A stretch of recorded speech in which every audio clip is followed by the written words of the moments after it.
Welcome, everyone, to the 16th Goodman Lecture presented by Kensei Foundation. My name is Trent Walker. I'll be your host today. I'm currently a member of the Kensei Foundation Academic Development Committee and also a postdoc at the Host Center for Buddhist Studies at Stanford. Today's event, as you all know, features a lecture by Dr. Mark Allen of the University of Sydney on Buddhism in ancient Gandhāra and recent manuscript discoveries. Most of you who have been attending these events are already familiar with Kensei Foundation and the Goodman Lectures. In case you aren't, I invite you to check out www.kenseifoundation.org to learn more. We'll have a period of discussion after Dr. Allen's talk.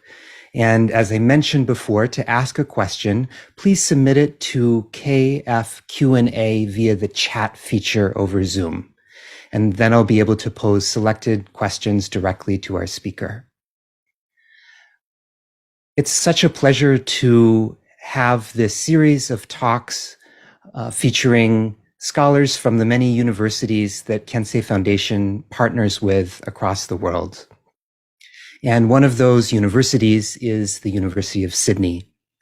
And some of you may have heard recently, beginning this past summer, that Kensei Foundation has entered into an agreement with the University of Sydney to support the teaching of Tibetan Buddhism there over the next 20 years. And this is a position that Kensei Foundation was already cooperating with other organizations to fund, but we're really delighted that we can be a part of making the long-term future of Buddhist studies at the University of Sydney become a reality. And those of you who are familiar with the work of Dr. Mark Allen, of Dr. Chu-Hui Ho, of Dr. Jim Reingans, and others who teach courses related to Buddhist studies at the University of Sydney, you know that this is one of the leading universities in the world for research and teaching in Buddhist studies. So it's a real pleasure to be able to have Dr. Mark Allen with us today to be able to give a lecture sharing on some of his most recent research that engages with Gandhāran Buddhist manuscripts. Before we begin, I just wanted to say a few words about Dr. Allen and some of his work and what his research has meant to the field of Buddhist studies. His first book, called Style and Function, a study of the dominant stylistic features of the prose portions of Pali canonical sutta texts and their mnemonic function, was really a watershed moment in the study of Pali texts in the Tipitaka, particularly how to make sense of the kinds of stock phrases or formulas in those texts, how to make sense of the way words are arranged, how to make sense of the many different kinds of repetitions we see in these texts. And for all of us who are familiar with reading Buddhist scriptural material, whether from the Pali tradition or from other Buddhist traditions, that these kinds of stylistic features are really essential to understand what's happening in the text. Some of you may remember in last month's lecture by Professor Paul Harrison of Stanford University, he mentioned this waxing syllable principle as being one of the features that really guided some of his approach to the translation of the Vimurakirti Nirdesha along with Professor Luis Gomez. And this waxing syllable principle is in fact something that was coined by Dr. Mark Allen in his work. The most sort of recent instantiation of some of the ideas explored in that 1997 monograph are in this book just released, I think in 2021, if I'm remembering correctly, The Composition and Transmission of Early Buddhist Texts with Specific Reference to Sutras. And this book really expands the scope of Allen's earlier work that had focused particularly on Pali material, to encompass the whole range of early Buddhist textual production, whether texts that survive in Sanskrit, in Gandhāri, in Chinese, in Pali, and other early Buddhist languages, and showing not only the extension of some of the key arguments he raised, but really showing how this could function in this broader realm. And This, of course, is connected to what we'll hear about today from Dr. Allen. That is from his other area of research that really focuses on the Gandhāran textual material. So I know we'll be hearing more about this today from Dr. Allen, but if you're not familiar already with the Journal of Gandhāri Buddhist Texts or with some of Mark Allen's publications, you can find on Mark Allen's academia.edu page, many of his research publications are available freely to download. This book that just came out through the Hamburg Buddhist Studies series is now available freely as an open access PDF through the publisher as well. So there's lots of ways for us all to be able to engage with some of the many contributions that Dr. Allen has brought to Buddhist studies. So I won't say more about the exciting work in Gandhāri studies, because that will be the subject of today's talk. But without further ado, again, I'd really like to thank you, Dr. Allen, for joining us today and for sharing on this subject of Buddhism and ancient Gandhāra and recent manuscript discoveries. Thank you very much. I better put on my mic. Thank you, Trent, and thank you to the Khyentse Foundation for hosting my talk. It's a fantastic series. So I'll share screens. Let's see. Can you see my screen okay?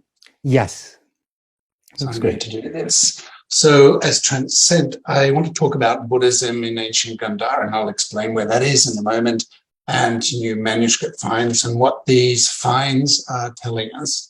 So the region we're talking about is northern Pakistan, eastern Afghanistan, and it was often referred to as the crossroads of Asia because it's here that, you know, cultures, major civilizations interacted. This is where, you know, South Asia, India interacts with Central Asia, but particularly China, and with the trade routes along the Silk Route, and then with the Mediterranean world and so on. Gandhāra itself sits in this region here, Afghanistan, as I said, eastern Afghanistan, northern Pakistan, particularly centered on Peshawar. So Gandhāra comes into sort of European Western consciousness really with Alexander of Macedon, or Alexander the Great, conquers all of the Persian Empire. Now the Persian Empire came right up to this region, occupied Gandhāra 600 to 400 BC, and then the Greeks take it from him.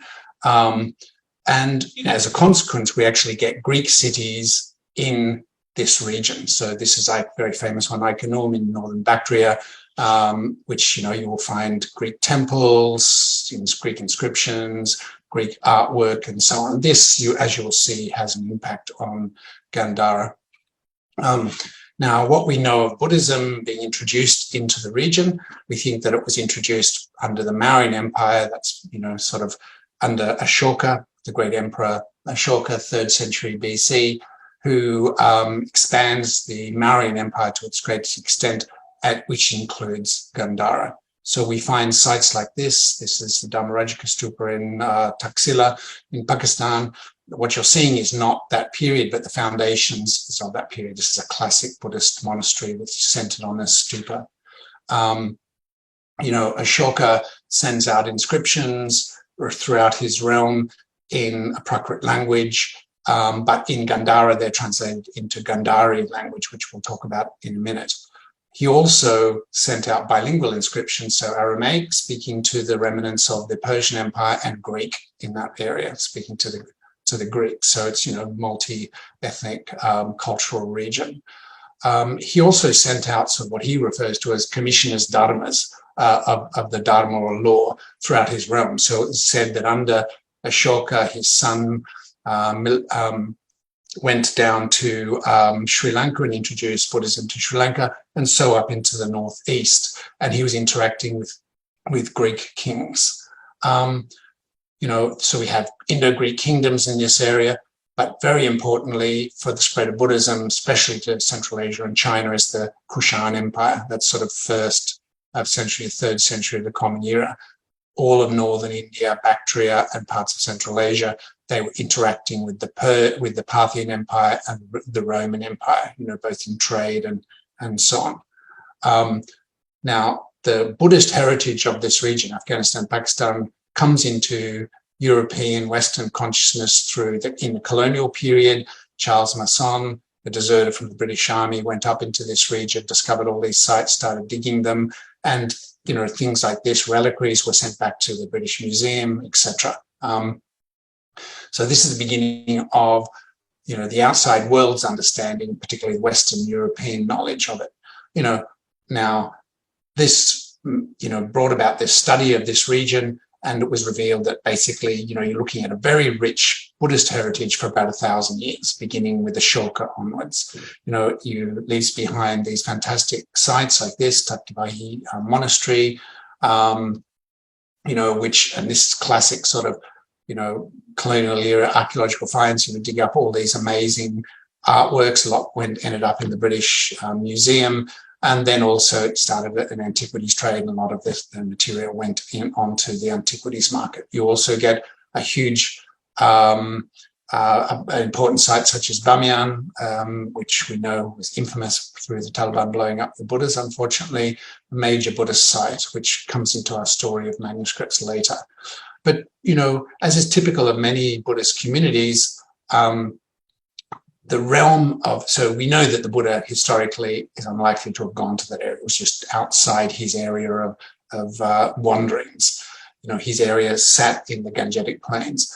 But stories that were set originally in the Gangetic Plains came to be set also in Gandhāra. So the Buddha's taming of the Naga serpent Apalala, which happened in Magadha, actually also occurs in the northwest. And, we have these giant footprints which record that, after he tamed Apalala, he left his footprints in the mud in the river, and this is it. And the Chinese pilgrims who come through this area from about the 5th century of the Common Era onwards see these sites. And in fact, they come to these sites, these holy sites, as part of a pilgrimage, right? So that is, it's now, it becomes very quickly a Buddhist land. Similarly, the past lives of the Buddha-to-be, what are called Jatakas, many of them got set in Gandhāra as well. So, the area becomes part of the Holy Land. Similarly, there was a very, it's happening all over the Buddhist world, but a rich tradition of installing or creating Buddhist monasteries and the presence of Buddhism through relics of the Buddha in lands where formerly there was no Buddhism. It's a long has a long history of this practice. Gandhāra, there's many sort of inscriptions recording this. It was a very meritorious act. So what, Buddhists was doing is it's expanding the Holy Land. And as far as the Chinese Buddhist, pilgrims are concerned, it is part of that Buddhist Holy Land. Now, relics, very important in the Buddhist tradition. We know that when the Buddha died, he was cremated and his relics were distributed through the various local, groups. And part of that relics is the interring of those relics in what's called a stupa, a monument like this. This is one of the earliest we have in India, beautiful site. The presence of the relics of the Buddha, whether it's bone, teeth, ash, and so on, make that space powerful and holy. They bring the presence of the Buddha to that space. And, there was appropriate behavior around that stupa worship. It's, central to Buddhist practice. The presence of stupas in Buddhist lands, pagodas, chetis, it marks Buddhist lands, really. As I saw, you have reliquaries like this that were, relics of the Buddha interred in these stupas, or like this, the Sanavarma, along with, precious things, which mark the significance of the interment of the relics. But you also have relics in the form of things the Buddha used. So his bowl, for example, which was given to him by the gods of the four direction, becomes an object of worship and veneration. And in fact, it was said to have been taken by the great Kushan emperor from the lowlands up into the northwest, and the Chinese, into Gandhāra, and the Chinese pilgrims saw that and venerated that bowl. You also get the idea that the Buddha's ideas, his teaching, his dharma, is the presence of the Buddha. And the Buddha himself said this, if you want to see me, you see the Dharma. If you want to see the Dharma, you see me. And there is also a practice of depositing short sayings or other, even as we will see, larger collection of manuscripts in stupas or in images to bring power to sanctify that object or space or place. Now, this region of Gandhāra, as I said, has a long history of Buddhism, and the artwork is particularly characteristic. So being at the crossroads, it was under many different influences. The image on the right, you can see this image, Gandhāra, sort of 2nd century.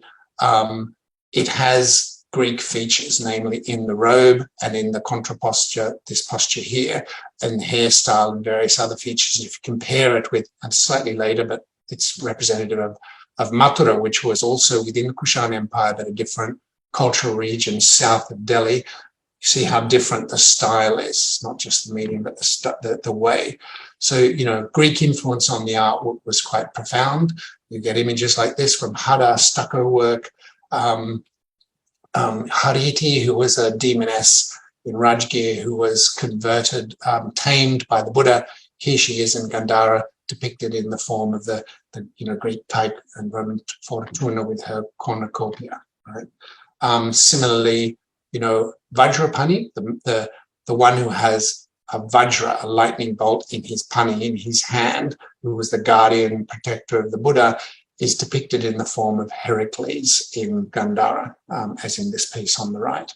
Then we find, just decoration in Buddhist monasteries, a straight out Mediterranean Greek, elements, but not completely. It's an art form that takes on many different influences. This beautiful image from the Hall Museum of the Buddha while he was, engaged in his extreme ascetic practice, depicts this fire altar, which some would say actually is Iranian influence. Or, this piece here, this character here, who was clearly the patron of this piece, having it carved, is dressed in Kushan. The Kushans were Central Asian horsemen who invaded North India. So he's depicted in this area. So we have this, extremely rich artistic tradition. Now, which incorporates elements from different cultures, cultural spheres, and produces something unique and new. And also Gandhāra is quite significant for the shift from what's called the aniconic representation of the Buddha. So in the early period, the Buddha was represented by means of symbols. So, as in this stupa here, 3rd to 4th, 1st century BC, this is the Buddha is depicted by his seat and this tree, right? So you don't depict in the early period the Buddha in iconic form. But we find in Gandhāra a shift from the aniconic to the iconic, representing the Buddha in human form, as you find here, along probably simultaneous with Mathura, this other site further south.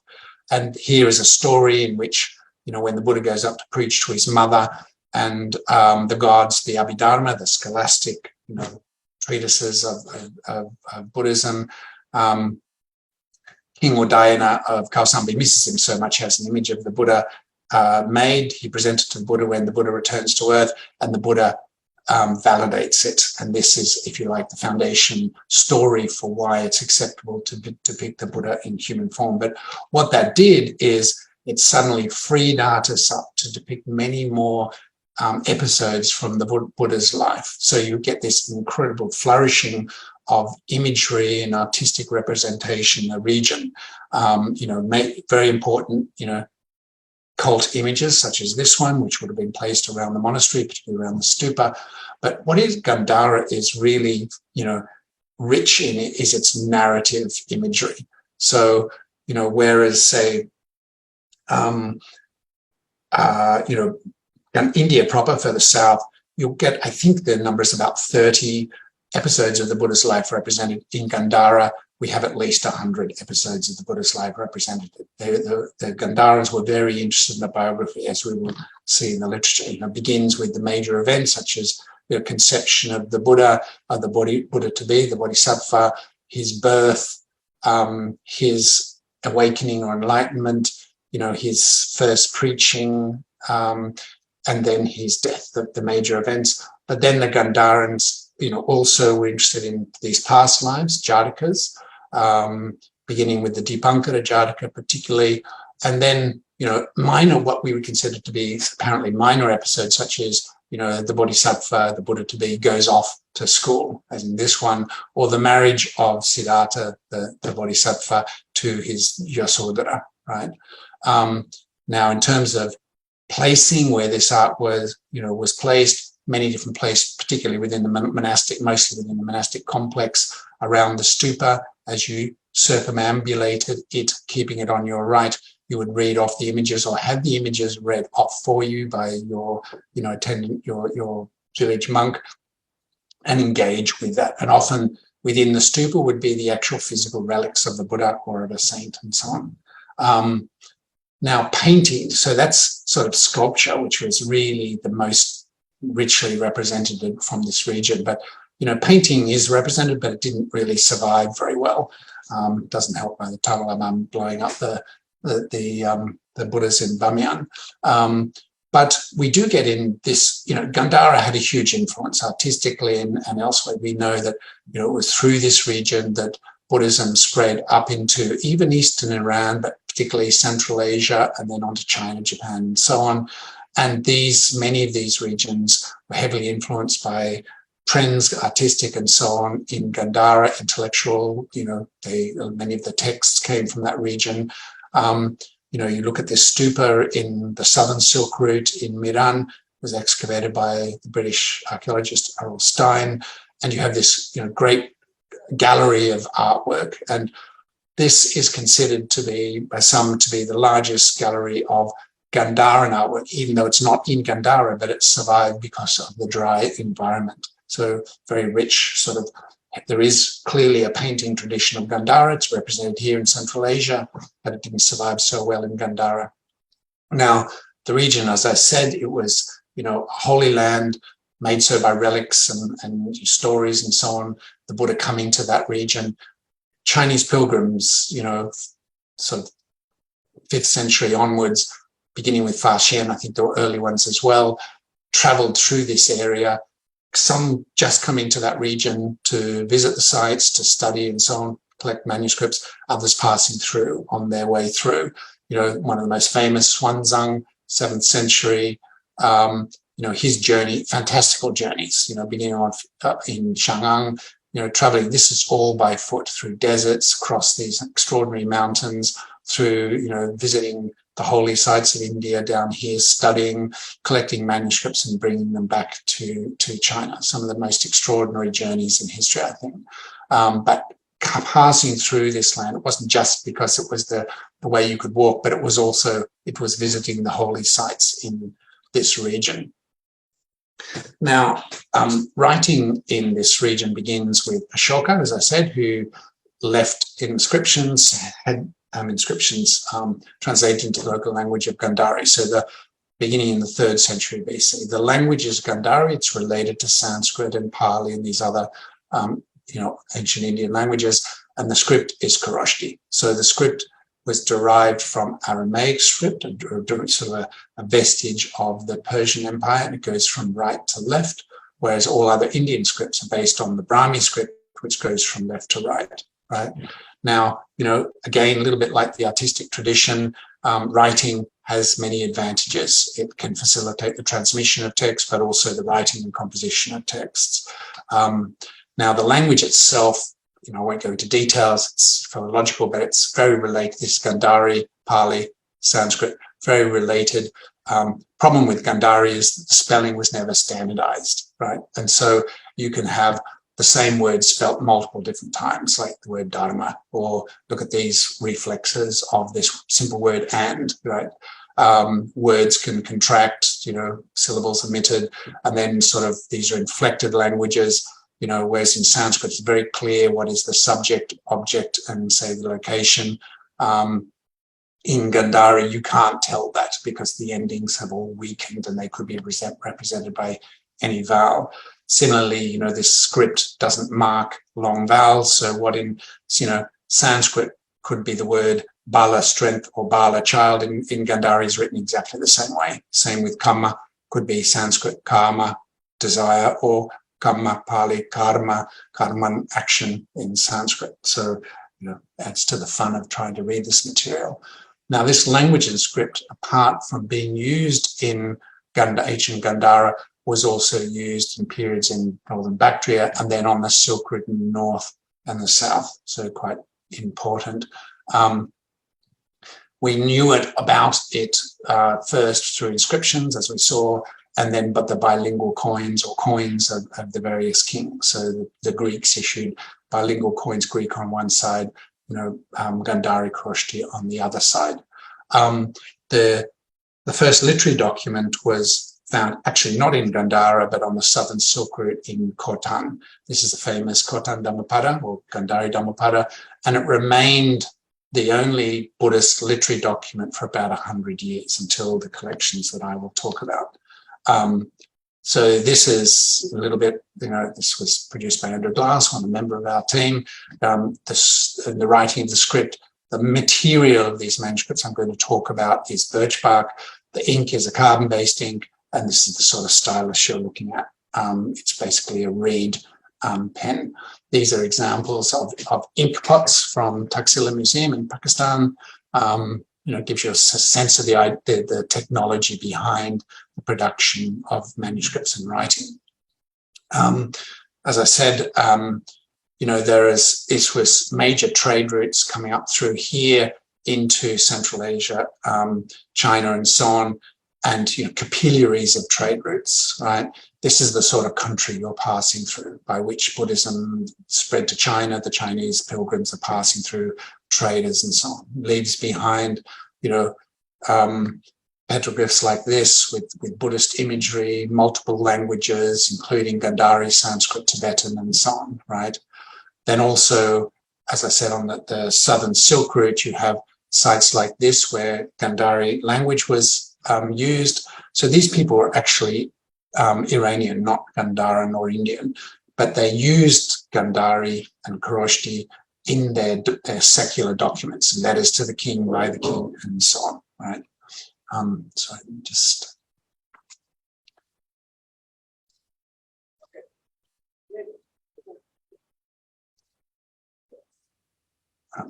So you can see that okay still? Yes. Okay, great. So as I said, the first literary document, first manuscript was this one, remained so for 100 years, found in the 19th century, not in Gandhara, Khotan. So this, based on this, scholars surmise that there must have been, a large Buddhist literature in Gandhara. Well, this is, fairly obvious, but there was no evidence for it. This was it.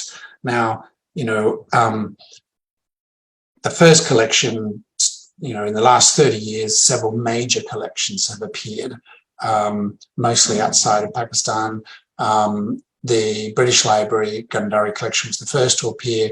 These manuscripts here, birch bark, were found in this pot, and they were donated to the British Library. This is what you're looking at. They're scroll formats, birch bark, as I said. They were conserved at the British Library by a skilled team of conservators. The overview of this was published by Richard Solomon. The collection is headed by, the project was headed by him. A major component of that is being undertaken by Stefan Baums at the University of Munich in Germany. Richard was published the first text. So, this is a very old Buddhist text in sort of terms of chronology. The Rhinoceros Sutra, which espouses the ideal of being self-sufficient, living alone if you can't find friends, of living a life of detachment and so on. So very important text. And this collection, this British Library collection, based on the inscription on the pot and some of the evidence from the texts themselves, which have, here we have a Gandhari version, you have a version in Pali and Chinese and so on, or many of these texts do. It tells us that this was created by a school of Buddhism called the Dhammaguptakas. Now, this school doesn't flourish anymore. Many of the early Buddhist schools disappeared.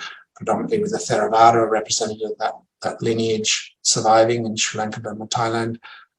So very important witnesses to the literature of a particular school that we didn't know about before, apart from telling us a lot about the sort of history development of these texts. I published the second one, which was a collection of short discourses or sutras of the Buddha. Collette Cox, again, University of Washington, working on texts without parallels. So Richard and I published texts that have parallels, so it was much easier to work with this difficult material if you've got Pali, Sanskrit, or Chinese version. She's working with these Abhidharma sort of scholastic treatises. Interesting. They represent, give us an idea of the ideas that were being debated among Buddhist communities that were important to them, such as, this is a criticism by this Dharmakuptaka school of views held by the what we would refer to as the Mula Sarvastivadins or Sarvastivadins. Just one example. Then a second collection turned up called the Robert Senior Collection. It's on loan to the University of Washington. This is again, was found in a pot.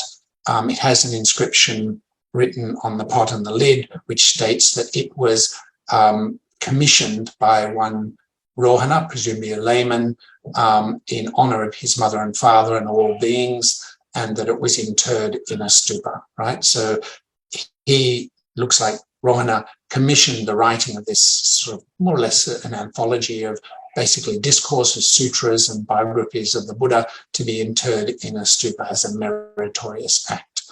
As I said, stupa worship central to, or veneration in which the sutra is a central place, which a focus point of one's focus, of one's activity, very important in Buddhism. So the senior manuscripts, again, basically look like old cigars, sort of, 2,000 odd year old birch bark. This collection dates to the sort of 130, 140 based on carbon dating we had done in Australia. The British Library collection, sorry, I forgot to mention, is dated by Richard Solomon to the 1st century of the Common Era. So these manuscripts represent the earliest, not only Indian, but also Buddhist manuscripts we have by many, many centuries. They really take us way back to, some centuries after the Buddha himself, which is so far as close as we can get in terms of sort of material evidence. A good example from this collection is this manuscript. Is the color images. This is my reconstruction of it based on infrared images. On one side, say it has the story of Tapusa and Balika, the merchants who give the Buddha his first meal after he has awakened, and the gods of the four directions, the Lokapala, giving the Buddha a bowl, which he collapses into one. We have versions of this in many different languages and belonging to different schools, which is interesting, which we can compare, which gives us an idea of the trajectory, the development of this literature. And then we also see, as you saw images before, this event is depicted in art. It was clearly an important event, according to the Buddhists. The bowl, as I said, was venerated, so you often get images at the base of the bowl at the base of a sculpture. Another example of a text in this collection is the second discourse of the Buddha, what's called the Discourse on the Not Self-Characteristic, right? So in this important discourse, the Buddha outlines, that basically if you start analyzing how we are, the things by which, the means by which we are in the world, namely body, feelings, perceptions, volitional actions, and consciousness, you can't find anything within that is permanent, right? Everything's impermanent, and that therefore you can't regard it to be self. And there's an argument for why that's the case. And his conclusion is that the one who sees in this way, who is well-taught, noble disciple, is dispassionate towards these things. In other words, don't identify with these things as oneself. They'll only bring you suffering, and so on. And as a result, the minds of these monks are liberated. In other words, they become arahats. Another major collection was found in Bamiyan. These were said to have been found in these caves when people sheltering either broke down a wall or a wall fell down. This interesting collection spans some 800 years, beginning with the very earliest, where we have manuscripts in Gandhāri language and Khroshti script, such as this discourse, which describes the last months of the Buddha's life, his cremation, and so on. And then the later manuscripts are actually not in Gandhāri language, but Sanskrit language and in the Brahmi script. So these witness the shift among Buddhist communities in this region from the use of the Gandhāri language and Khroshti script to the Sanskrit language and the Brahmi script. Many important, great diversity of genres and types of texts within this collection being edited and worked on by an international group of scholars. Another important collection was found in 1999, this time in Pakistan, in Bajauk region. It's currently in Peshawar, and it's a project headed by Ingo Strauch at the University of Lausanne. Great diversity of manuscripts, texts, among them, important Mahayana texts, such as the text that resembles the Akshobhya Vyuha, right? So, here we have a description. At this time, the people will assume the 10 virtues, and of these people will be unlimited, the life, presumably. All sickness will be finished. At that time, houses will be made of 7 kinds of jewels, and so on and so on. It goes on. So this is a witness, a proto Akshobhya Vyuha Sutra, or at least in that lineage, tells us a lot about the appearance of Gandharan, in Gandhara particularly, but in India more generally, of Mahayana and of Mahayana literature, and so on. This has just been published by Andreas Schloss as part of that project. This is an 3 early Mahayana treatises from Gandhara. So, what are we seeing? We see this is what we sort of knew a little bit from, say, Chinese accounts and so on, that Gandhara was an important region for the development of ideas, etc., literature. So these are texts that are without parallel, although maybe the genre and so on might be known. Another collection, the Split collection headed by Harry Falk, some of the very earliest texts, Dhammapada, and some rather late texts. So, early witness, the earliest witness actually to this perfection of wisdom genre. Very important. These are some of the earliest Mahayana texts, so extremely important again for understanding the development of Mahayana literature. Individual texts, such as the Library of Congress has a scroll. And then there's, texts. I've been talking so far mostly about manuscripts in the Gandhari language, Khroshti script. This collection, it's in private collection in America, is headed by Uwe Hartmann, University of Munich, and these are Sanskrit and Brahmi manuscripts. This very important manuscript, which he and his team, students, are editing. This is the long discourses. It's part of the early Buddhist canon, so a very important witness to, again, this belongs to the Mula Sarvastivadin school, and was only witnessed through fragments in the past. Then we also have Buddhist manuscripts in the Bactrian language. Well, the Bactrians, it's an Iranian language, but they use the Greek script. So, again, now there's a new collection that we're working on, Richard Solomon, myself, Paul Harris, and others, which is apparently one of the biggest so far. And the first to be published was published by Paul Harrison, Tim Lentz, and Richard Solomon. And this is, a fragment of the Pratipana Samadhi Sutra. I won't describe the full title, but extremely important because this was witnessed previously only in Chinese translations, much, much later, or through some later Sanskrit fragments from Central Asia. So here you have the oldest Indic witness to this text, which, this sort of raises ideas of, was in fact Mahayana, did it originate in Gandhara, or was it a major center of Mahayana? Were these texts written in Gandhara, because this is the Gandhari language, and so on. So raises many important issues. Same, I published this, which looks very fragmentary, but it's very important. It was the first monastic ledger. A ledger describes what gifts were given to this Buddhist monastery, and the donor turns out to be a very important Kushan king, Birma-Kadphises, who was not known to be a patron of Buddhism in the past. So historically, very important sort of documents. Richard Solomon's working on this, which is a biography of the Buddha, without a parallel. So, it sort of fits in with, the Gandhāran interest in the biography of the Buddha as witnessed in artwork. Here, manuscripts of versions of the biography of the Buddha that don't have parallels. Similarly, this one, the earliest indicator station of a very important Mahayana text, Samadhi Raja Sutra, which again was only witnessed in, 5th century Chinese translations and much, much later Sanskrit versions.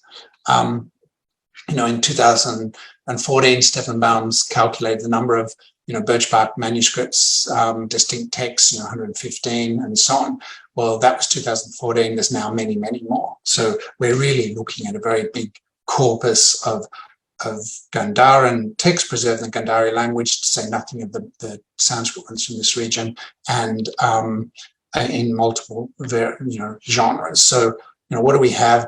Immensely important for the history of the region, of Buddhism in the region, particularly the schools that flourish there, development of Buddhist thought and practice, the nature of the text used, by Buddhist communities, the development of Buddhist literature and canons, the spread of Buddhism from South Asia, India, up into Central Asia, understanding of South Indian Buddhism more generally, and then the Chinese translations, which were made often from Gandhari versions, and then, art historical research.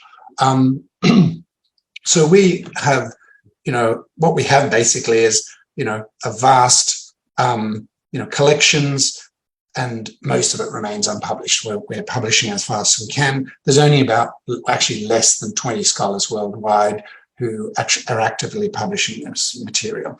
So, I showed you a book I produced on the British Library collection. It took me 4 years to do that, so it takes a long time.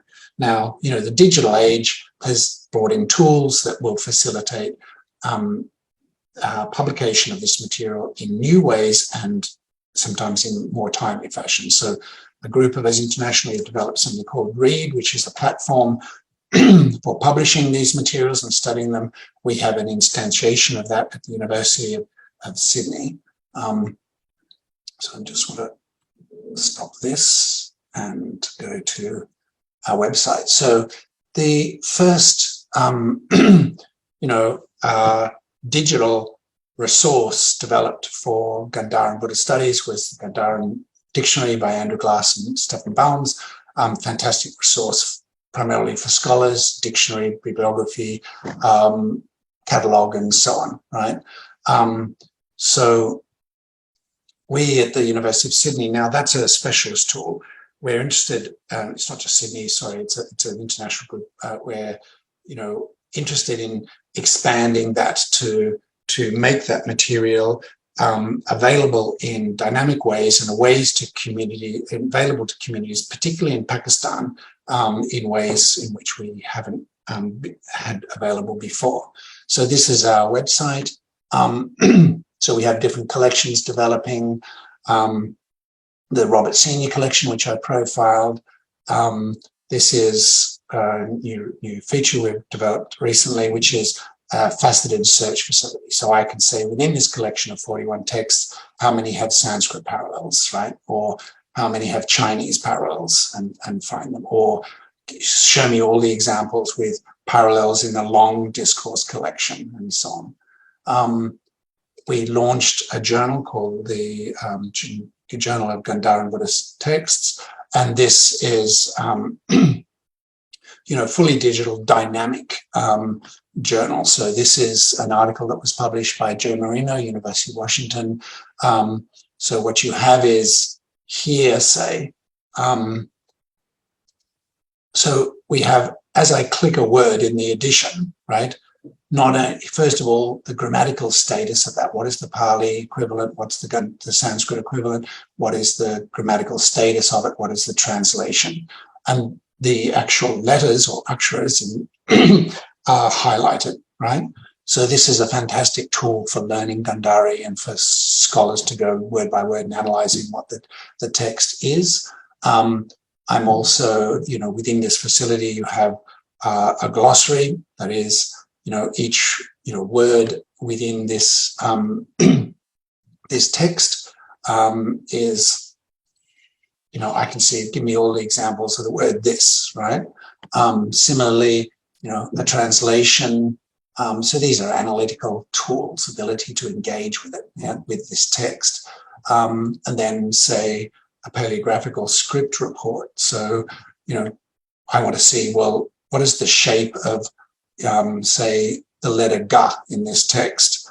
And, these are all the instances of ga in this text, etc. An ability then to, export this material in in TEI and HTML and so on. This is a collection that's been worked on. These are reliquaries by Ian McCrabb, University of Sydney. So this is, so Ian McCrabb is really, he was a student of mine, has 30 years of experience in the, heading an IT consulting company, all of these digital developments, he's a central player in that. But here you have an inscription, right? So the same feature as we saw before, as you select a word, it'll give you the grammatical status and center. But this is fairly new, and we're working on this with, our colleague Murtaza Taj at the Lahore University of Mechanical Sciences in Lahore. This is the 3D capacity, right? So here you have this ability of, as I select a word, it will rotate, and then, or I can do it also by selecting a word like that. So it's yet another tool for studying particularly three-dimensional material. Now, one of the problems with this material is it's, a lot of the publications are scholarly or for elite audiences, or are in the English language and not really available to the general public. So, what I think is important is to provide contextual information to these collections. So maybe you're all familiar with something called story maps, which is, a way by which you can, present aspects of, a subject, a topic, within sort of an interesting form that the is more accessible to a wider public, right? So this story map, of which within it, I won't show you, we don't have time, you can also then access the editions and translations and so on. Now, one of the things we're also working at the moment is applying that intimate connection between the letters and the text of the what we call aggregates, scholarly aggregates. So this is centered on artwork. So, this is the Year 5 Buddha the Metropolitan Museum of Art in New York. They produce 3D images. I'll show you in a minute of this. So, this will bring up, notes on, well, what is this? Well, it's a robe. Who is this, right? That's the wrong one. Who is this? It's a bodhisattva. And then we can have scholarly notes. This is an Ushnisha, this is this, and so on. And so we go through, right? Similarly, an article on, as you saw before, on the inscription that is at the base of this. And then, 3D image of this, right? Which is, this was produced by the Metropolitan Museum of Art. It's a fantastic resource for scholars, because a lot of images are only known in books and so on. We can, the details extraordinary, what you can see, and then also you can explore this piece through that that annotation.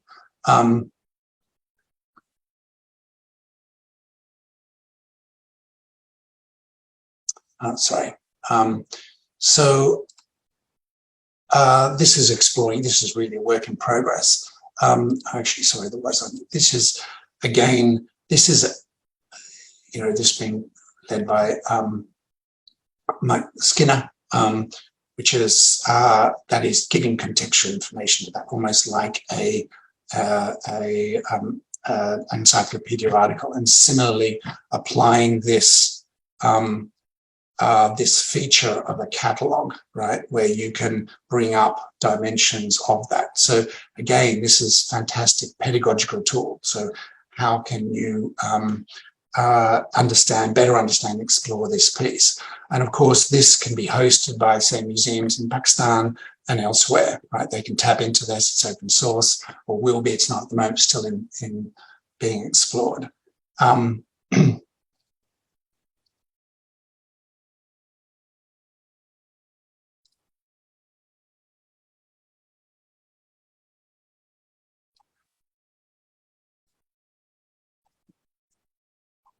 Sorry, just a bit slow in loading.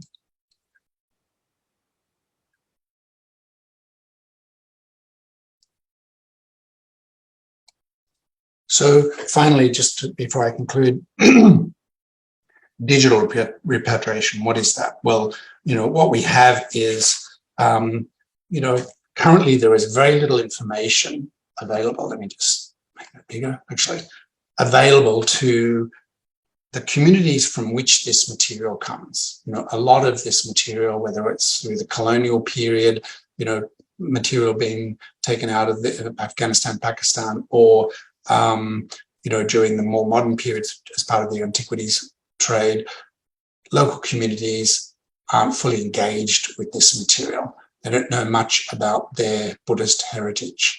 So what we are developing is this sort of Buddhist, digital repatriation strategy, which through the sort of technologies that I've been showing you, we are able to make this material available in interesting, dynamic ways to those host communities, and then to larger communities, whether it's in whatever country you like. And central to that will also be translating this material into local languages, whether it's Urdu, Pashto, or Dari, so that local communities can really find out more about that. Now, even in Pakistan, for example, if you go to these major museums in Pakistan, beautiful collections of Gandhāran art, but there's often very little contextual information. I think that a Pakistani person going to these museums would not have a very clear idea of Buddhism, the cultural context to that. And we see this strategy, which I'm only hinting at here, as a move in the direction of making material that is sort of not generally available. It's only found in scholarly publications, or is outside the country available to communities from which this material came, and then larger communities around the world. And that's primarily in the form of editions, translation, analysis of texts, and so on. So I think that's about all. So what do we have? We have basically, really an ever-growing corpus of fantastic textual material from this region, what is ancient Gandhara, Afghanistan, Pakistan, only a few scholars that are working on it, making it available to scholarly communities and wider communities as quickly as possible. Now, as you see, through digital means. But, this is, really important, fundamental to, shedding light on very early phase in Buddhism, actually over a long period of time, from now 1st century BC to sort of the 8th century of the Common Era in different languages, throwing light on, development of, say, the Mahayana, where did it arise, what was its first literature, etc., what were the practices, what sort of texts were these communities reading in the Northwest. It was, after all, the region from which Buddhism spread to Central Asia and China, so very important to understanding then Central Asian Buddhism, Chinese Buddhism, and even what remains of Iranian Buddhism. And for developments, in a greater context, artistic developments, this artwork, I didn't really go into it, but these manuscripts do have a bearing on the artwork because they provide, for the first time, textual forms of the stories that were represented in art form. So I think I've said enough, and that's about time, so I'll stop sharing. Is that okay, Trent? Yes, thank you very much, Dr. Allen. That was such a fantastic and engaging lecture. Not only did you provide this kind of whirlwind, fast pace, but also richly detailed contextual overview of this region, how Buddhism came to be important in that region, and the texts that are found, but also these kinds of new technological platforms that make the work much more accessible both for scholars and for the public at large. So thank you very much for that. In many ways, it felt like this kind of story map that you briefly showed us brought to life in lecture form. So thank you.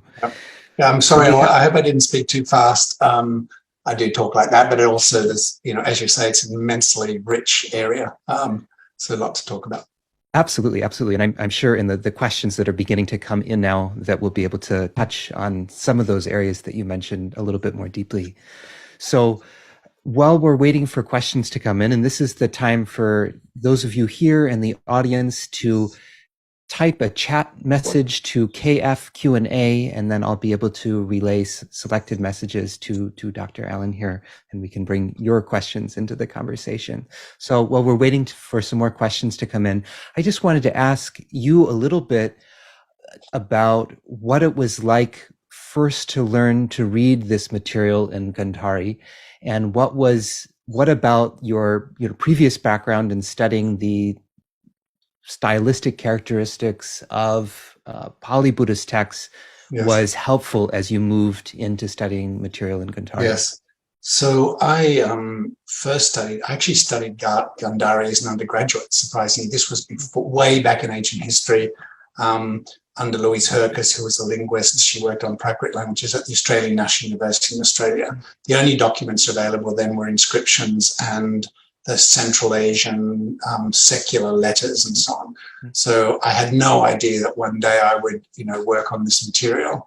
And then I did my doctorate at Cambridge, and Professor Norman, we actually read the Khotan Dhammapada, the only literary document at that time.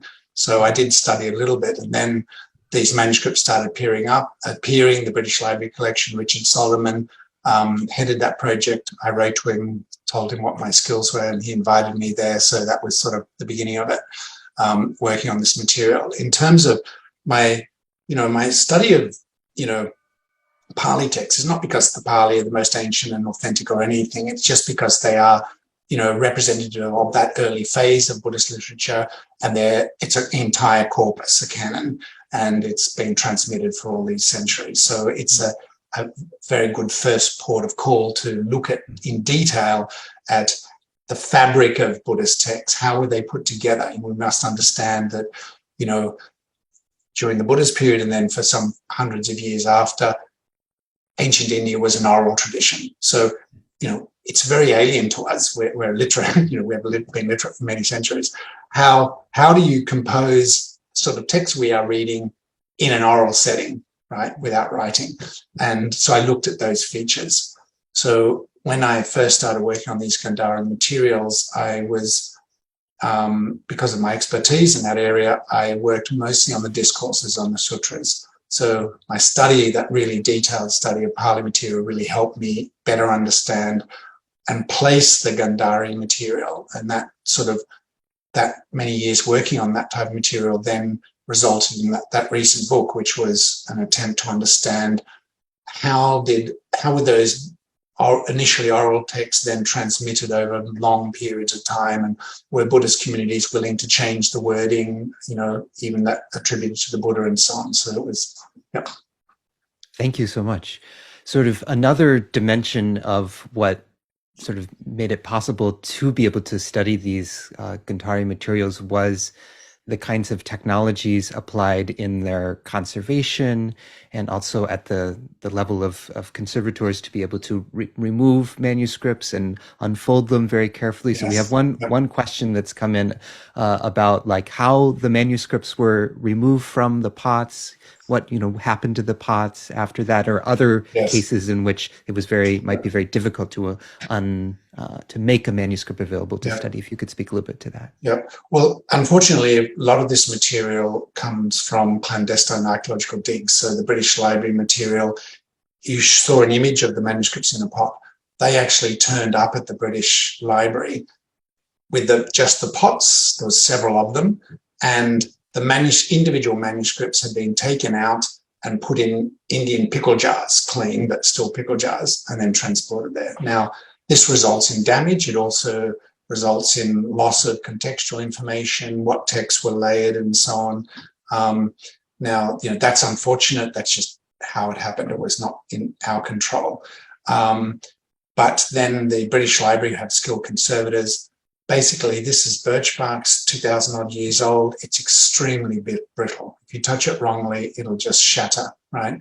So the idea is to handle it very carefully, and it's conserved. You start to wrap their rolls, so you expose them to humidity over, say, a 3-day period.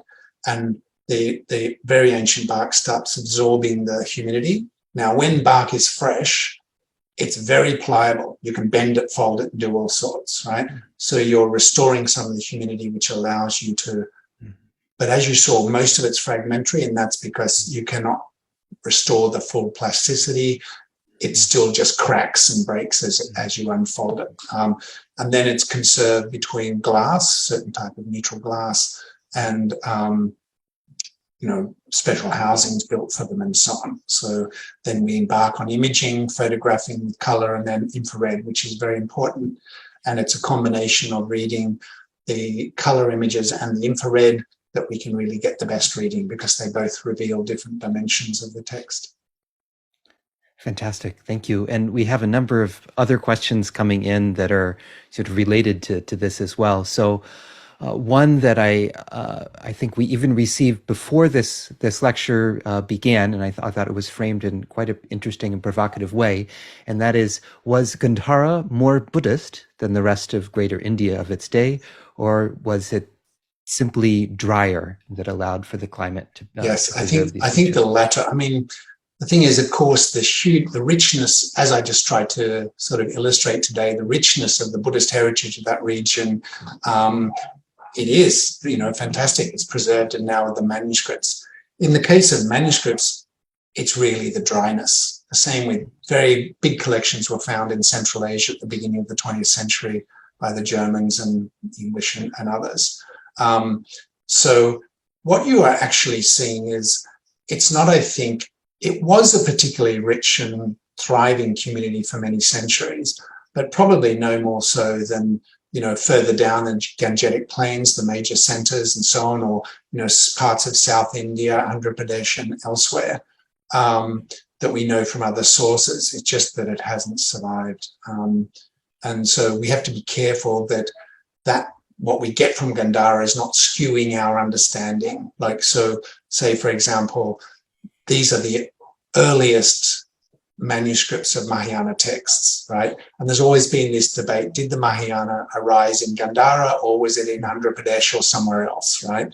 And, because of this, you might be inclined to think, well, this is proof that Gandhāra was the origin of Mahayana. It's just, you can't use it like that. Just the evidence hasn't survived elsewhere.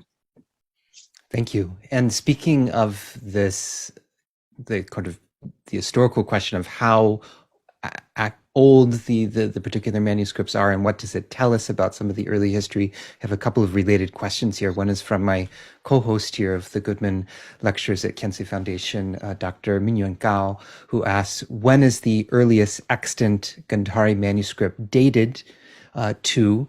And we have one more, let me ask that question first, then we have a related question from Ayush Gupta. So the earliest we have, we think, securely is the 1st century BC, right? And quite a few of them are turning up that.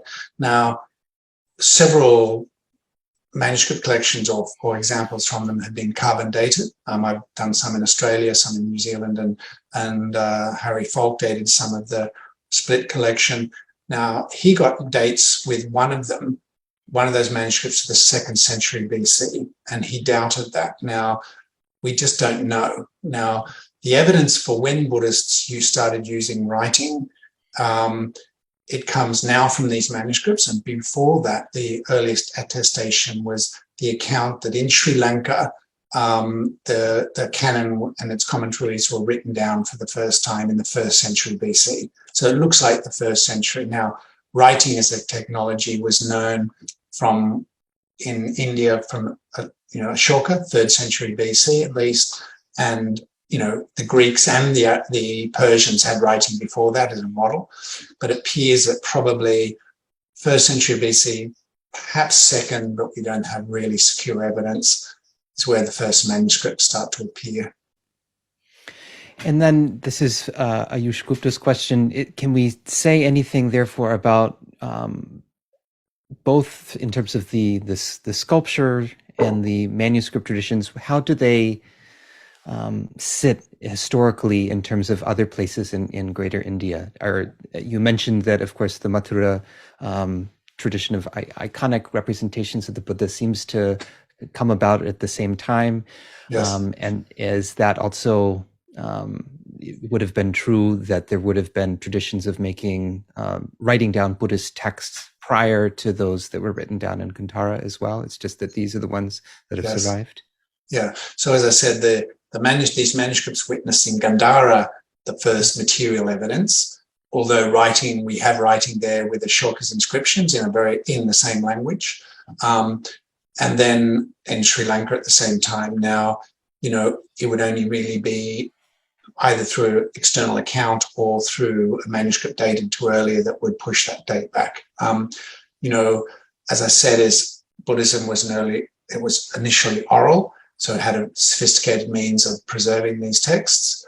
But writing has many advantages, but writing never would have replaced the oral and the memorization. India remained for many, many centuries, and the Buddhists up to this day, monastics learn text by heart. It's a way, saves you having to carry around a manuscript or a book for a start, but, you have something internalized, you can draw on it to think and contemplate something. And manuscript would have always been expensive anyway, at least in the early period. So it remained an oral tradition. In terms of writing and manuscript, we just don't have manuscripts from elsewhere from that early period. Doesn't mean they weren't used, just the main Indian climate is too hostile to conservation of manuscripts. Thank you. So I want to turn to some other questions. We're getting a lot of fantastic questions coming in from the audience. So thank you all for raising these questions, and I hope we'll be able to get to many of them. One is from Professor Zhang Wu, who's a fantastic scholar of the formation of Buddhist canons in East Asia, among other subjects, who writes, "Thank you for the wonderful informative lecture. You mentioned Buddhist canon in passing. Do we have a new discovery of a prototype canon, a list of books, for example? Solomon published a paper a long time ago suggesting there's no definite evidence, any new progress recently." I just separately recall that you mentioned something in one of your writings around a certain list of texts that appears in one of the senior collection scrolls, but there may be other kinds of things you could bring to light on this question. Yeah. So, of course, being scholars, there's hot debate on what do they mean, what do these texts mean, how do you understand them, how do you interpret them. So, for example, Richard Solomon would argue, and many others as well, that what we're looking at, the period of these earliest manuscripts, 1st century BC to 2nd, 3rd century, this is, that it's likely that you still had a flexible canon, right? So in the early Buddhist community, it's likely that you had, canon, what does it mean? It's a collection of authoritative texts, right? And that in time, that becomes fixed. So when did these lists become fixed? We don't know exactly. So some would argue that this Gandhāran material is witness to that, pre-fixed canon status. So, but nonetheless, they certainly witness the existence of texts that now form a part of fixed canons or even more flexible canons. So, for example, Richard and others have worked on fragments from Bamyan of what's called the Ekotrikagama, the collection, the section of the canon which is arranged, has short sutras ranged on a numerical basis. And then say the senior collection, which is mostly sutras or discourses from the connected collection, the Samyukta Agama, Samyutta Nikaya. To my mind, these witness the fact that you had a stable, at least books within and arranged in such a way, right? Now, how flexible they were, whether the materials still being added. We know that Buddhist communities over time were often willing to rearrange their canons and, move material from one to another, rearrange internally, even some details of the wording. So this is an open question, but we also find, for example, say there is the text that you saw, the first book published by Richard Solomon on the Rhinoceros Sutra. This now you will find in Pali tradition as part of a canonical text called the Sutta Nipata. Or in this new collection, there are fragments in the split collection of what's called the Atthakavagga, the Book of Eights, which is some of the oldest strata of the Buddhist literature. It's thought, it's verse, this is just a manuscript contains that. So you could use that as a basis for arguing that these sort of sections or books, some sections were transmitted independently and then finally brought together in bigger collections. Now, we know that process, that's what happened. Now, when you actually form them into more fixed collections, it's an open question.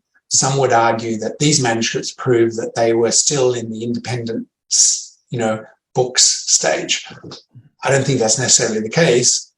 You might have just wanted a copy of one particular section that was already, people had an idea, formed part of this collection based on other reasons. So it's an open question and it's being discussed.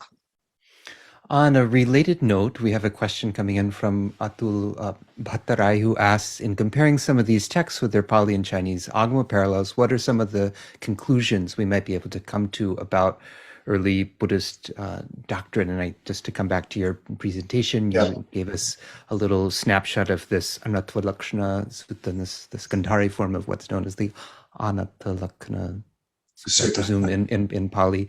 Yes. So what... Again, I presume it's an open question, but what do you think is these? So when you compare these various versions, and even before the existence of the Gandhāri work, comparing, say, a Pali, sutta with a Sanskrit and a Chinese or Tibetan version, less so Tibetan, but certainly Chinese, the Venerable Lao has done a lot of work on this. You can see there's similarities and differences. Sometimes there's parallels that, have the first half of what in Pali is one whole sutra will be glued together with the second half of another preserved in Chinese and so on. So, there are many that you could say they are direct parallels.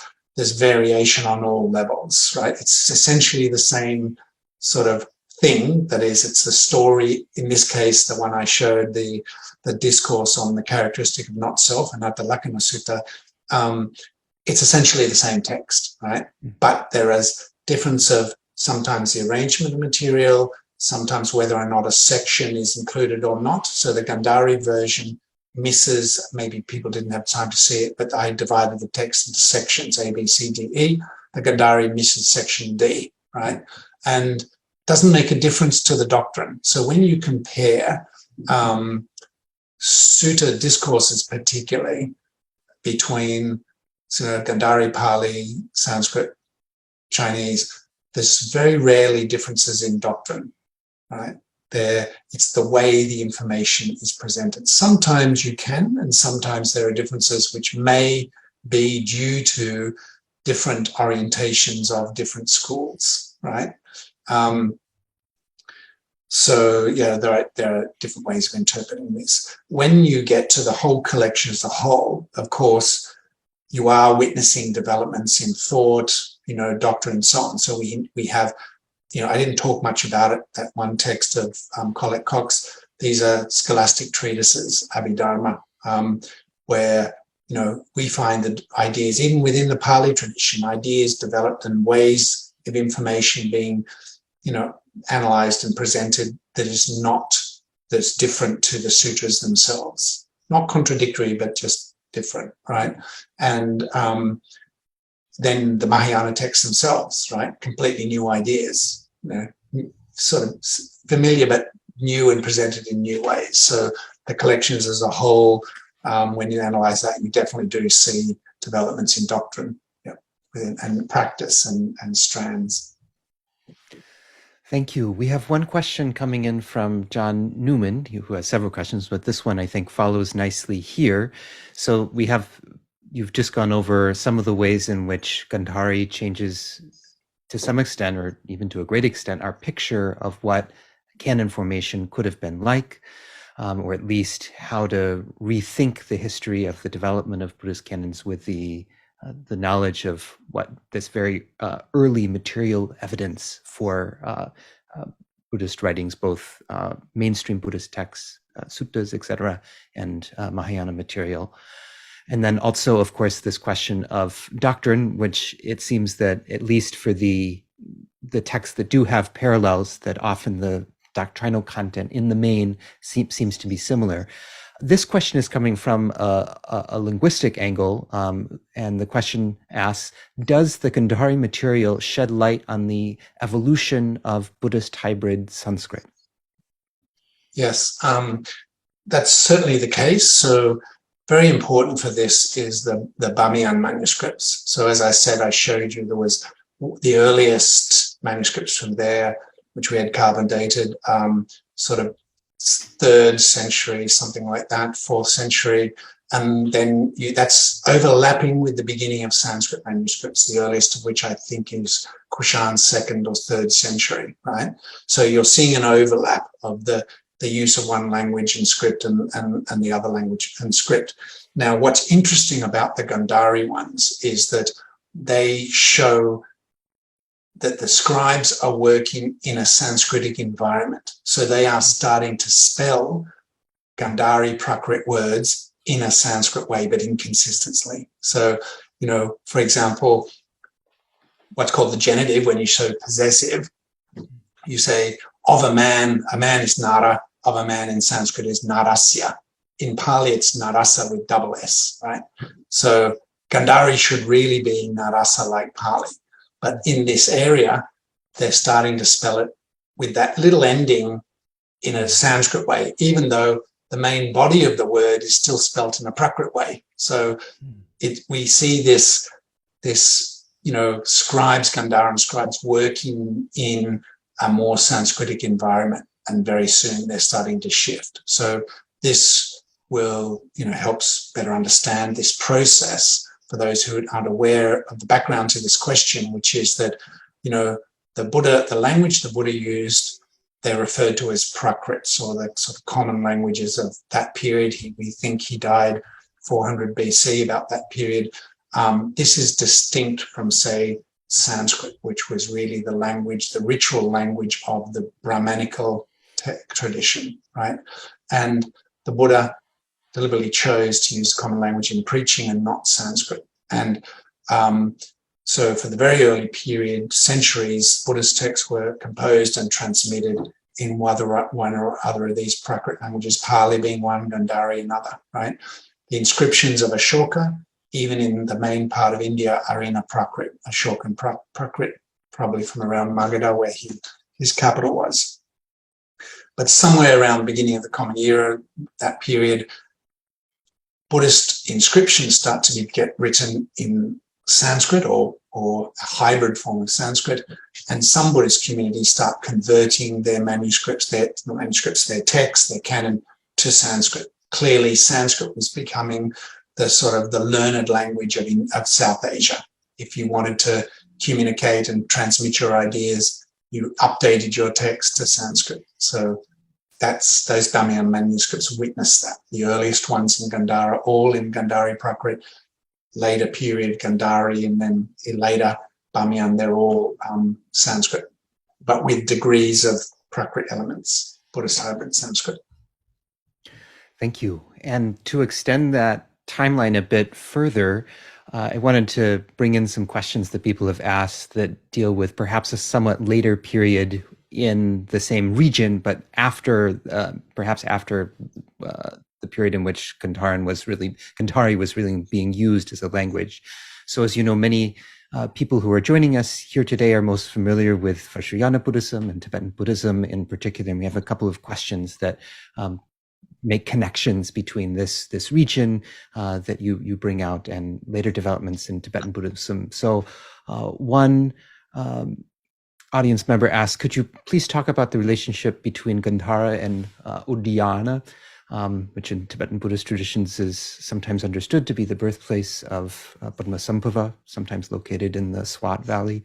And then we have another question from Sonam Dorje around that particular image of a rock inscription that you showed that had numerous languages and scripts being represented, it seemed, among them Gandhāri and Tibetan. Are there also other instances where we see Tibetan inscriptions in this region? Yep. Okay, good. So the first question, yes, I'm aware that Uddiyana is sometimes placed in Swat, and I don't actually know the arguments to and fro for this and really where it sits. I'm not that familiar with the Tibetan tradition, so others could be better informed to answer it.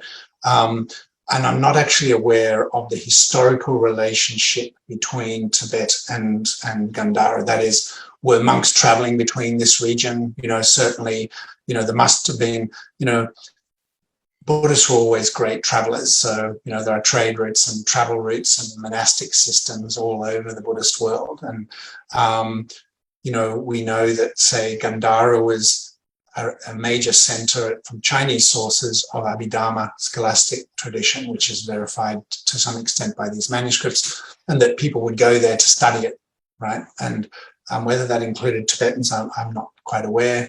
Where the rise of the strength of, when Tibetan Buddhism is coming into its own and when Buddhism is being introduced into Tibet, really starts to coincide with the weakening of Buddhism in that region, in Gandhara, right? So that's the best I can respond to that answer to that question. The other one, which is the multilingual dimension, well, it's Crossroads of Asia and those petroglyphs, they were rocks. It develops, because of the climate and the sun, it develops a chemical patina. And if you scrape that off, you get the raw rock, so you can write on it and make images. Now, these are trade routes between India, Pakistan, what's now Pakistan, and up into Central Asia, Mediterranean world. And as I said, the languages are tested there. This is those rock inscriptions you're looking at. There's one of our colleagues, Jason Nealis in Canada, works on a big project to preserve them, to 3D them, document them, because some of those valleys have been flooded. With Pakistan colleagues, Murtaza Taj and so on. The languages there, Sogdian, well, the Sogdians were major traders on the Silk Route for many centuries. Then there were, besides Gandhāri and Sanskrit, Tibetan, as I said, and then there's even a Hebrew inscription showing the international character of, it's a bit unclear whether they were traders or monastics, but on this is how Buddhism spread. First of all, like that Kushan Empire, I said it was very important to the spread of Buddhism to China. That's when the first Chinese translations of Buddhist texts happened. We have witness of Buddhism appearing there in Western China. Empire provides stability and which enables trade to flourish. And Buddhist monastics, Buddhism generally, can move with traders, either as personal attendants or as, missionaries. We know that, from the very beginning, it appears that, the Buddha encouraged his monks to go out and be missionaries to spread this Dharma. So, traders, tradesmen, merchants, very important to both the supporting of Buddhism and the spread of Buddhism and those trade routes. Now, in terms of Tibetan, again, I'm not that familiar with those Tibetan inscriptions at that site, nor am I aware of any other Tibetan materials in the greater Gandhara region. So in Bamyan, I don't believe there's any Tibetan material. It's all Gandhari or Sanskrit. We do have Bactrian documents, but that's Afghanistan. Although you get, of course, many Tibetan documents in Central Asia from the Tibetan Empire there. Thank you. We're coming close to the end of our time, so we just have a few more questions for you, if that's okay. And please. One was some people have messaged me saying how excited they are about these kinds of digital repatriation initiatives around the really accessible, online sources, both for scholars and the general public. And one sort of dimension that seems to be really present there when thinking about this work is both a ethos of collaboration, one that sometimes in the humanities is not so commonly seen, and also a set of technological tools that can better facilitate collaboration. Could you speak a little bit about those dimensions of collaboration? Yes. Yeah. So, one is, it is the case that I think in scholarship, in the early days of our field, Buddhist studies or Indology in a broader sense, scholars articles and things would normally be single authored, right? That's less so now. So, you saw, say, publication of the Pratyapanasamathi Sutra, right? Well, this is Paul Harrison, who did his doctorate on it.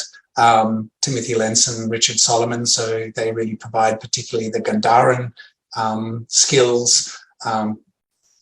Paul has access, his authority in Chinese and in the Tibetan, so really knows that textual history. And, that's more increasingly how scholarship is going, not always.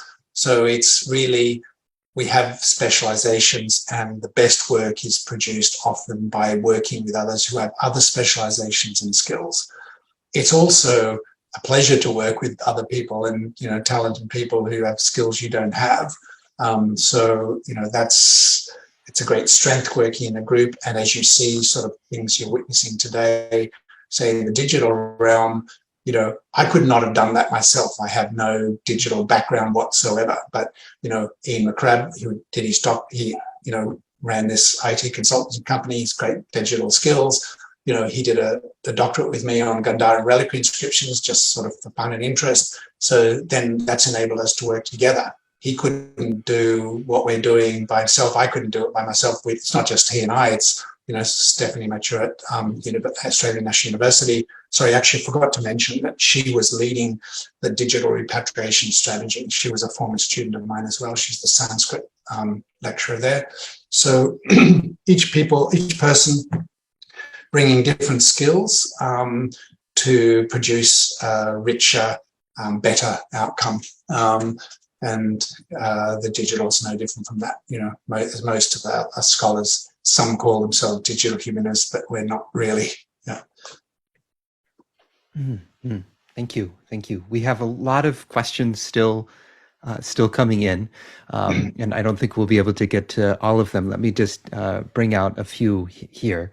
One is coming in from Dhammadharini Tataloka Theri, who asks a question related to presence or non-presence of bhikshunis or bhikkhunis within this kind of textual material in Gandhara. And she mentions back in the 1st century, the Ekakurta Stupa reliquary scroll inscription of Senavarman, king of Odi, in which there's marked this presence of the Ubhaya Sangha or Ubbhato Sangha, or the dual Sangha of bhikkhus and bhikkhunis. Are there any other kinds of evidence for anything like that within the Gandhara material? There is some material references, I think, in, excuse me, I believe that I would need to check it, that a scholar that was based at the University of Washington, Timothy Lentz, worked particularly on texts that are called Avedanas or Purva Yogas. These are past or accounts of people's karmic histories. And I believe that in one or two other of those, bhikkhuni is mentioned. Now, in terms of content, so say, for example, in this new collection is a fragment of part of the Bhikshu Pratimoksha. The monks' Pratimoksha, for those who don't know, are the disciplinary rules that are recited on special days, and they outline what is good and what is acceptable behavior from monastics. So we have evidence for the monks, but not yet for the nuns. That's not, conclusive that the nuns were not present. Excuse me. The thing is with literature, of course, is that we know that the vast majority We don't know who the authors of this material were until much later. Probably most of the material we have in now surfacing Gandhāri, we have no idea who the authors were. First, beginning with the canonical material, but I didn't really bring this out a lot. But one of the very interesting things about these collections is they witness the extraordinary literary richness and creativity of Buddhist communities, right? So I've tended to work on discourses that have parallels in other languages. They would have been transmitted from the Gangetic lowlands up into Gandhara and translated into Gandhāri, right? Whereas others work, like Timothy Van Cox and others, on texts that don't have parallels. Or I showed you in this new collection, Richard Solomon's working on a new biography of the Buddha that has no parallels. We know from the meter, that's the meter of the verse, that it must have been composed in the Gandhari language. So again, it's witness to the extraordinary rich literary heritage of this region. Not necessarily richer than anywhere else, just happens to have been preserved. You go to Southeast Asia, it's something that Peter Skillingsay's worked on a lot. What are the Pali sources? You work in Southeast Asia. There are vast collections of of texts which have a name or are preserved in manuscript that must have been popular at some stage that nobody really works on or knows about, but clearly were important. So Buddhists everywhere, highly productive, Yeah. Did I answer the question, or that was part of the question? Could you remind me? Yes, the question was on bhikkhunis, but I think in the beginning of your answer, so absolutely. I didn't finish what I was going to say, Yeah. excuse me, is that we can't tell usually the gender of the author, never mind who the author was. But we know that, say, some sections of the early canon, the Therigatha, the verses of the elder nuns, we think that was authored by nuns. There's a male counterpart, the Therigatha, the verses of the elder monks. We certainly have discourses or sutras that record very advanced nuns, preserved in Pali, Chinese, and whatever. So they were an active part of communities. There's just not strong evidence so far for bhikkhuni communities in Gandhara. I think that there is some mention of maybe in the Chinese pilgrims as they come down, but in this new material, not yet. Thank you. Thank you so much. So with that, I just want to thank you again, Dr. Allen, for your wonderful lecture. Many people have just written just to say how wonderful your lecture was, and also being so generous with your time and answering the many questions that have come in. And for those of you in the audience that asked a question, we didn't have time for it today. Again, I'm sorry for that. We had many wonderful questions coming in, and you dealt with them all so skillfully. So thank you again very much. Well, thank you for hosting the talk, Trent, and thank you to the Kensei Foundation for hosting me. So at this time, now that the event is coming to a close, I just want to bring your attention to the next Goodman lecture, which will be delivered by Dzongtsar Khyentse Rinpoche around the last Saturday in November. So if you're on the Khyentse Foundation mailing list, you'll receive more info about that shortly. And as always, to stay in touch about upcoming events, we'll have more installments of the Goodman lectures in 2023. Please visit www.kenseifoundation.org/events and www.kenseifoundation.org/the Goodman Lectures. So thank you all again. It's a pleasure to be able to spend this time with all of you. May you all be safe and well.